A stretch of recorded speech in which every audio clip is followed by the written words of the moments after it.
Nestled along the banks of the Ohio River in the quiet beauty of Wayne County lies a town with a story as enduring as the hills that surround it, the town of Cerrito, West Virginia.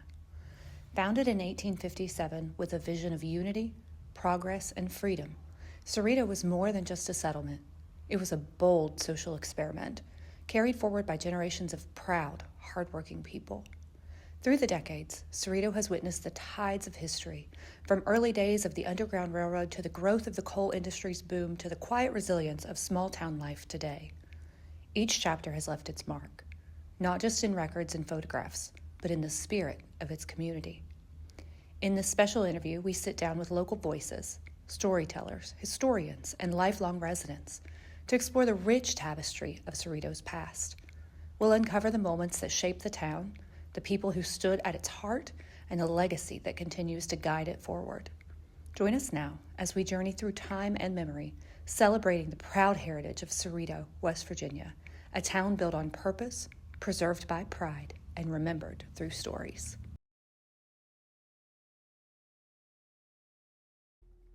This episode of Wondering About Cerrito Canova will focus on the American National Rubber Company, a large industrial business located here in Cerrito that stayed in operation for 47 years, located at Main and High Street at the site of the former Sinclair Glass Company.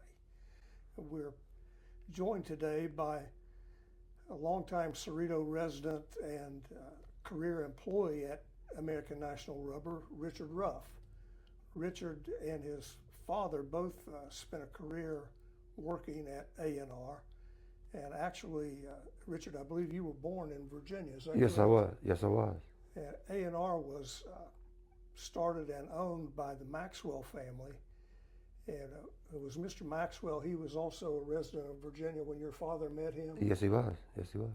So when he decided to move to West Virginia and was able to acquire the large facility here in Cerrito, is that when your father? Yes, it was. I think it was a 61. And I guess from 1961 until his retirement, your father held various management positions within Sure A&R. did. Sure did. Yes, he did. Can you give us, Richard, just a short layman's summary of what type of rubber was manufactured here in Cerrito? It was really made from people don't realize, but it was really made from raw material. They had a big mixer. They would mix this. They'd have the chemicals that went in it. You had clay. It was unbelievable the oil that went in it, and it would run up. They put it upstairs on a Banbury and run it in a Banbury, and they would drop this slabs of rubber at about 600 pounds a drop on a big mill down below it, and they would run it off. What they'd do, they'd slab it off and put it on a rack. I mean, you had about 12-15 minutes to get rid of this rubber for the next one to drop. Yeah. So it was, and that's how it was made. I mean, there was other procedures that it went through. I mean, after it was cooled, they would put it on the rack, let it cool. They would take it over to another mill, run it through what they called a tuber, because they had the deal was they could only have to make it. They'd only be able to make it so wide because they had to. When they got through with the tubing process, it would go in a press. So the press was only so wide. So but some of these slabs would come off there weighing 47 to 50 pounds a slab, and you're pulling a metal rack out, you're putting it in, shoving it in, and pulling out the net one because the next one's getting ready to cut. I mean, it kept you busy. Yeah. So when it come break time, there's a lot of people wanting to come around and give you a break on that job, believe me. And like I say, after that, like I say, it was another procedure where it had to go to cool before they could actually put it in the press itself. But actually, they always have racks rotating around, hot and cool. But then it would go to the press. They could only do 8 slabs in a press at a time. They had at the time when I was over there, they had 3 presses. These presses were run from a boiler. They had a boiler out back and a hydraulics. And they would put them presses and run these presses up. Usually your material would run anywhere from 33 minutes to 28 minutes. It all depends what you was running. Then they would come down. You're pulling them, putting them in a rack, taking them out to the oven. Then back then it was just after that it was just a procedure running each rack in, back in, and starting for a new one. That was in the manufacturing department. Now my dad was a foreman in the what they call the bun processing department, and that's when it come to us as a full bun. And your normal size for a full bun would be, average size would be measuring it 42 by 72. And we had what you call vacuum. Now they would send it to people, they would order them a full bun. And I'm talking about a thickness of probably 2 to 3 inches thick. And they would order it to people like that if they wanted it, or if you would call and have us, we would split it. They had splitters, vacuum splitters. And they could cut it anywhere down from an inch, a 1/16 inch to a 1 inch. That's how this machine was able to run. And then, and before that, and then when they got the vacuum splitters, like I said, whatever a person would order, we would cut their thickness. Then they had other stuff. They would run it down. They had women down here that they had a laminator table where they would laminate it. Yeah. People would, adhesive. They'd want that done to their. Then when they would take it from that, if it was small enough, they had what they call strippers. These women would run it, men too sometimes. What they call them strippers, where they would run it material. It wouldn't be really heavy, but you might be anywhere from a 3/8 to a 7/8 thick, and they would cut that thickness. This stuff was used for weather stripping, stuff probably in your automobiles, because back then, when in the 70s and 80s, and actually through the rubber plant history, their business was Ford Motor. About 75% was Ford Motor, because they require union-made stuff. And there wasn't a lot of companies. There wasn't a lot of rubber companies. There really wasn't. They had the Rubber Techs down here in Virginia, but they were another ball too. But but as far as getting rid of the material, then like I say, whenever they'd order, they shipped it from the trucks. I can remember they used to get rid of it. They used to pull the old rail cars around there and load the old rail cars to get rid of it, just the scrap stuff of it. Because years ago they used to have a mess out there back. Yeah. So you've already heard a couple of fires back there before. And that one building over across the street there actually caught fire one night. Yeah. Richard, I can remember when we were young, it would have been in the early days in 1960s of A&R, that a lot of the scrap around town were little circular. Circulars? Yeah. Some of it the size of about a pencil eraser and up to about the size of hockey pucks. And I know the boys around town had a lot of games throwing those things. They had them, what they call punch presses too, So would those have been just the center of gaskets?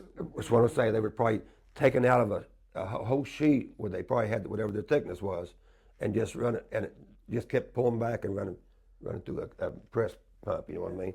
Usually a pedal, like a pedal one or a hand one. Yeah. Looking at the history of A&R,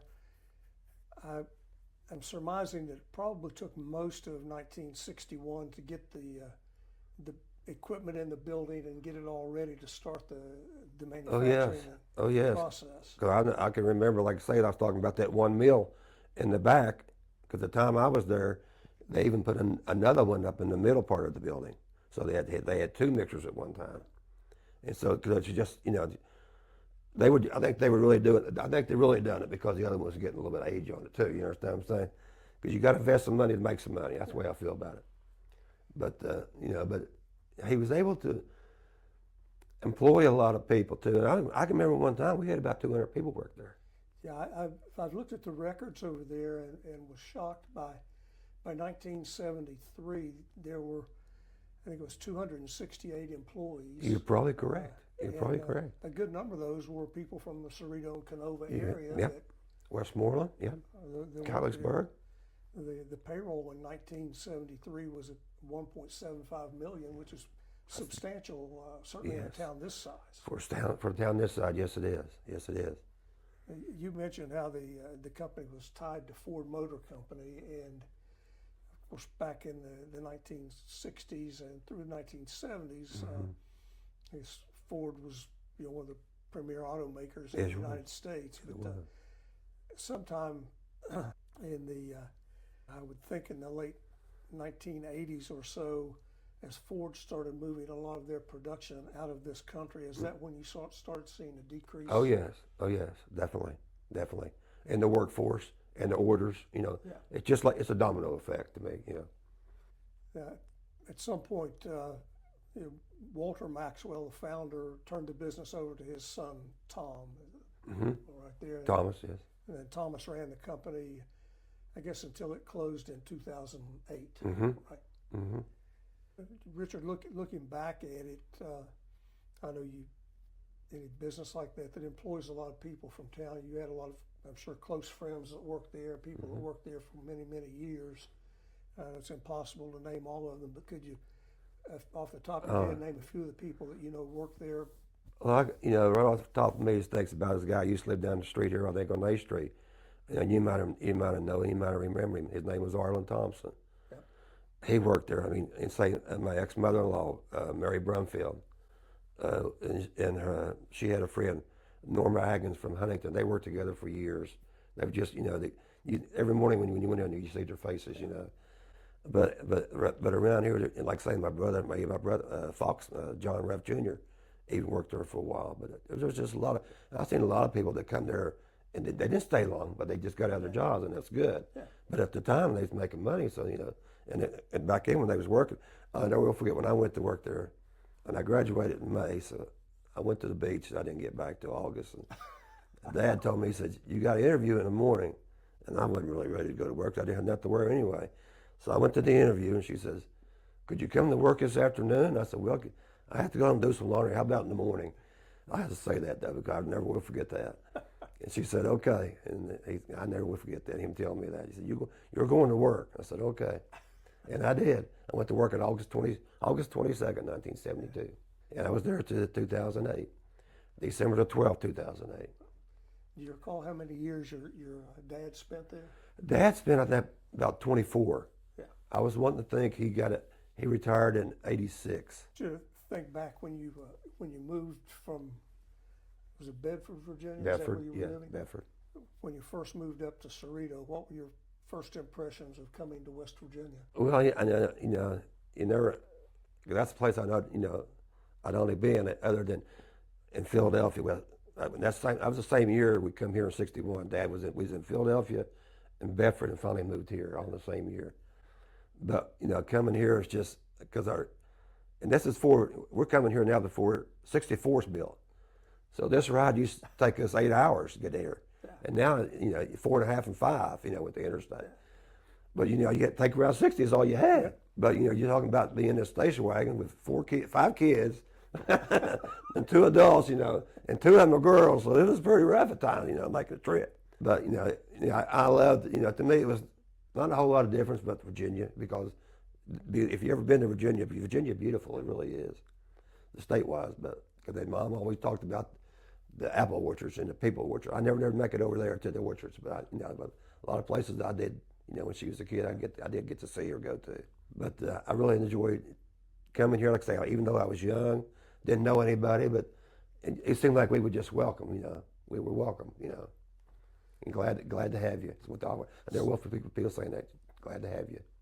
Certainly you and your family assimilated well into the community, and I know you and your brothers played sports at CK Sure High did. School, and still, obviously you still live here and have lifelong friends from here. So, Absolutely. it was probably a good move for your family. Yes. All the way around. Absolutely. I never will forget my dad saying he had to get us out of Philadelphia because that was really a rough place. Not to raise a family, it was nothing. You had no yard or nothing. Yeah. So as the work started to slow down at A&R, and I guess everyone kind of knew it when Ford Motors started moving out of the country, that it signaled the end. You hoped how long it would go, but you could see the end coming. Did the workforce just gradually get cut back until finally? Oh yeah, I mean, we used to have 3 shifts, and to me 3 shifts is running around the clock. Yeah. And then we get back down to 2, and a lot of times just the 1. And then when you have people laid off, it's not good. I mean, some of them can maybe take their seniority and go over to the other building over there that they had over here in Cerrito. What they call the shipping building. Yeah, the shipping building. But others could not, so a lot of them, just didn't get, some of them, a lot of them retired from there. And a lot of them did not. They didn't get enough time in. Other than I know most of your work was for the auto industry with gaskets, and I think you mentioned maybe sealant or Stripping, those weather stripping. Yeah. Mm-hmm. Around your windows, and people would have adhesive on it. Yeah. You could just peel the paper off, and you'd have the adhesive. Yeah. But that was the money maker. I mean, it was really in the full bunch because you're making it, and it's a full product, and you're putting it on a skid, and it's going out the door. I don't know if you would have noticed this because it probably was a while before you were in there, but were there any remnants of the old Sinclair Glass Company still around? Yes, they dug it up a few times. Yes, they did. Right there on that fence line by the flow wall. Yeah. Yeah.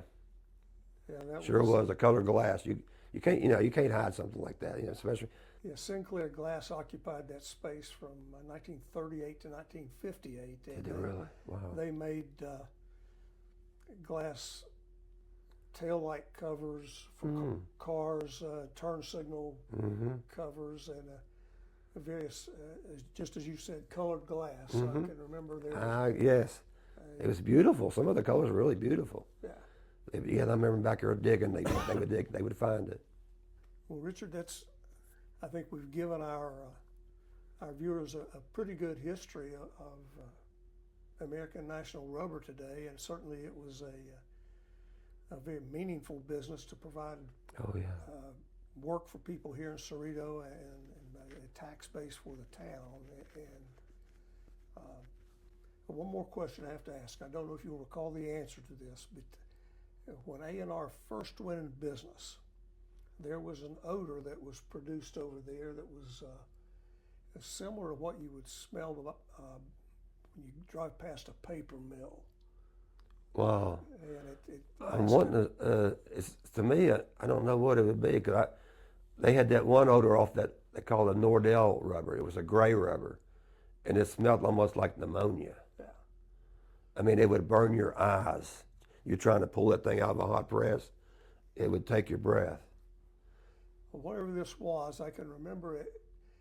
It kind of was pervasive on that side of town for about a year, and I guess someone at the company figured out a way to make it go Oh, away, really? because Well, after that was it good. never That a was good. problem, But I can remember that first year or so. It smelled similar to sardines over there. Really? I was going to say, I have to say this kind of, because I worked, if you ever worked in that rubber plant, because I would get out of there, when I get off work now, I couldn't smell it because I'd been in that rubber plant all day. And I'd have my mother want me to go to the store. And I said, Mom, can I please take a shower first? I'm going to give you an example of that. She sent me to, I remember, was it down here where the dollar store is now. And I was in line, and this woman was in front of me. She turned around and she says, I smell fish. And I knew exactly what it was. And I got home, I told Mom, so I told you, Mom, somebody eventually would do that to me, and she did. At some point, the company built the shipping building, which was, to those of us familiar with Cerrito, around the railroad on the outside of the flood wall, which is a nice piece of property back there, a nice building. And they also built what it ended up as being the office building, which was on the north side of the CSX railroad. Yes, it was. And I don't recall, Richard, that would have been probably in the 1970s. Probably so. When those were built. Yeah. The business was booming then. Yeah, that's what I'm saying. Yeah, he had no choice, because actually, it seemed like to me at one time, because they were really trying to scatter away with the union, and they took some of the women's jobs, and they went to Louisa, because they really didn't think the women would follow them, and it backfired on them. They did. But that was. I think that to me, unless they convinced me any differently, that was their intentions. Yeah.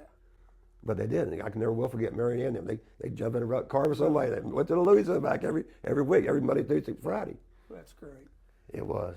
Yeah, another thing that I think is often overlooked is the satellite businesses that operated in Cerrito because of the rubber plant. At McFann's Pure Oil Station, right there beside it, where a lot of the guys Old donk.